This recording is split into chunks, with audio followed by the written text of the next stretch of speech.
Salam əziz tələbələr. Deməli, belə bir sual tipinə baxacağıq. 2020-ci ildə qəbul imtahanında səhv eləmirəmsə istifadə olunub sual. Deməli, şagirdlər SB və SA düz xəttləri boyunca yönələn mail müstəvilər üzərində kürələrlə təcrübə aparırlar.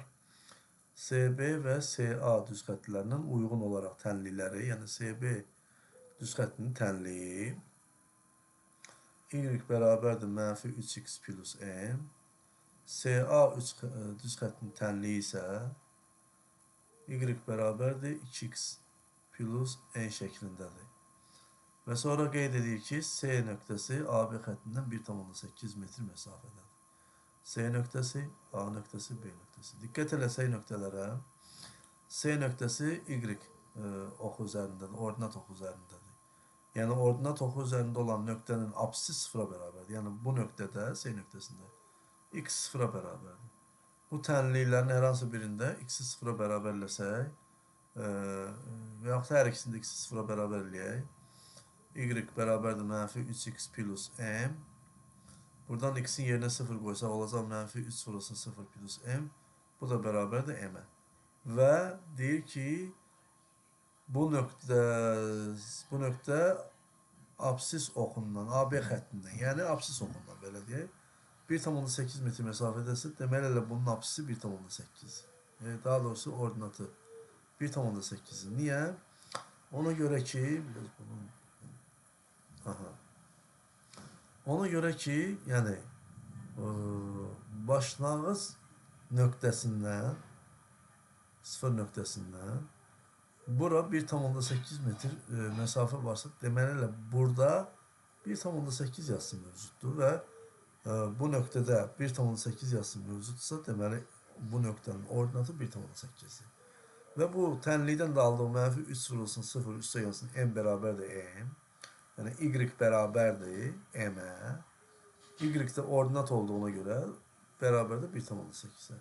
Həmçinin aşağıdakı tənlikdən də 2x plus n bərabərdir.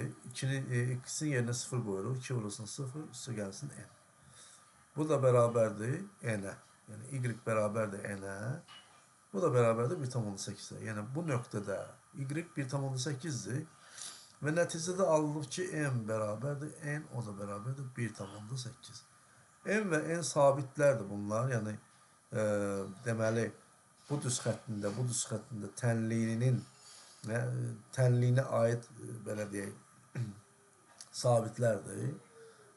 Yəni A nöqtəsində, B nöqtəsində y, x dəyişsə də m-lə n sabitdir, dəyişməyəcək. A nöqtəsində, B nöqtəsində və C nöqtəsində y-lər, x-lər fərqli ola bilər, amma m-lə n sabitlərdir, bunlar dəyişmir. Elə A nöqtəsində də, B nöqtəsində də m-i və n-i 1,8-ə bərabər götürməliyik. Amma C nöqtəsində dedik ki, bu C nöqtəsi ordinat oxu üzərində olduğuna görə onun apsisini sıfıra bərabər götürürük, yəni x-i sıfıra bərabər götürürük. Amma A nöqtəsi və B nöqtəsi apsis oxunun üzərində olduğuna görə bu nöqtələrin ordinatlarını, yəni y-lərini sıfıra bərabər götürürük. Yəni artıq A nöqtəsini hesablayırıqsa, bu zaman y-in sıfıra bərabər olduğunu nəzərə almalıyıq. Və tənliklərimizdə y-i sıfıra bərabər götürür. Yəni y bərabərdir mənfi 3x plus m. Buradan y-ə 0 deyirik.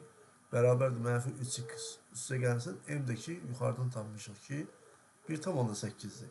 Buradan mənfi 3x bərabər olur mənfi 1,8-ə. X bərabər olur. Deməli 0,10-da, daha doğrusu bu A nöqtəsinin yox, B nöqtəsinin koordinatı olacaq. Çünki SB düz xəttinin tənliyidir bu. Mənfi 3x plus m. Buradan x bərabər olur 0,6. Yəni B nöqtəsinin apsisi 0,6-dır. Bura bax 0,6 yazılır. Sonra indi A nöqtəsinin hesabatını aparaq. Yenə A nöqtəsində də y sıfıra bərabərdir. X-ini tapacaq olsa bu A nöqtəsinin A nöqtəsinin koordinatlarını tapmaq üçün CA düz xəttinin tənliyinə istifadə edilir təbii ki. Y bərabərdir 2x plus n deyil, CA düz xəttinin tənliyi. Buradan y sıfıra bərabər deyirik, çünki A nöqtəsi x oxunun üzərindədir. Təkrarlayıram. Yəni 2 vurulsun x olduğu kimi qalır. N'dəki 1,8'dir. Buradan 2x bərabərdir mənfi 1,8. X bərabərdir mənfi 0,9. Yəni A nöqtəsində koordinatları 0, mənfi 0,9, 0 olacaq. A nöqtəsinin koordinatları mənfi 0,9, 0. Yəni y-i 0'dır. Bu bizə lazım deyil. Əsas bizə bunun apsisi lazımdır. Apsisini bildik. B nöqtəsində apsisini bilirik. Artıq bizə AB məsafəsini tapmaq problem deyil. AB məsafəsini tapmaq üçün bunların modullarını, yəni apsis nöqtələrin apsisinin modullarını toplamaq lazım. Yəni modulda mənfi 0,9 üstə gəlsin modulda 0,6. İkisi də müsbətə çevrilir. 0,9 üstə gəlsin 0,6 o da bərabərdir 1,5. Cavab D variantı. Yəni A nöqtəsindən 0 nöqtəsinə qədər olan məsafə 0,9 metrdir. 0-dan da O nöqtəsi, yəni başlanğıc nöqtəsindən də B nöqtəsinə qədər olan məsafə 0,6. Bunların cəmi 1,5 eləmiş olur. Sağ olun.